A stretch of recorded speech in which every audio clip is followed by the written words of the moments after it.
Lockheed's concept for a new supersonic air superiority day fighter was presented to the United States Air Force in November 1952. The design was for a single-seat, single-engine fighter with unprecedented performance, able to outclimb, outrun, and fly higher than all other fighter aircraft of that day. Exceptionally agile and maneuverable, it was to be a dog fighter in the truest sense. Lockheed's proposal was well received, and after the go-ahead was issued for a full-scale engineering mock-up, actual construction of the first F-104 prototype began in the summer of 1953. First flight was in March 1954, and after several flight testing phases, the U.S. Air Force ordered 146 production F-104As in March of '56.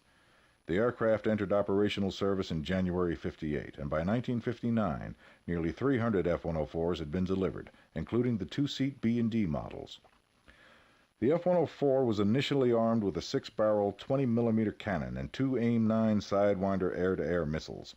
Later improvements to its arsenal included additional missile stores, conventional bombs, nuclear weapons, and advanced radar-directed fire control systems. By 1967, the U.S. Air Force phased out the F-104 from frontline service, although overseas demand for the fighter remained high. By the mid-'80s, total production reached 2,578, and the last model, the F-104S Super Starfighter, remained in service with the Italian Air Force until 1995. The F-104 Starfighter was designed to fill the need for a new post-Korean War tactical fighter to supplement and ultimately replace the F-100 Super Sabre.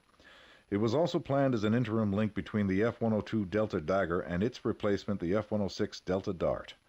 Mission roles included air superiority, air defense, reconnaissance, and tactical strike. Soon after testing began, it was clearly evident that the Starfighter was a highly versatile aircraft of advanced design and superior performance. On May 18, 1958, an F-104A set a world speed record of 1,404.19 miles per hour, a mark which would be broken by another 104 the following year. And on December 14, 1959, an F-104C set a world altitude record of 103,395 feet. In fact, the Starfighter was the first aircraft to hold simultaneous official world records for speed, altitude, and time to climb. In April 1965, 25 single-seat F-104Cs were ordered to Da Nang Air Base in South Vietnam. Once deployed, the Starfighters helped neutralize the threat of aerial strikes from the north, and were given the secondary mission of flying low-level close support strikes against ground targets. Despite its limited range and subordinate mission, F-104 squadrons served proudly over 13 months of duty, flying over 2,200 combat sorties.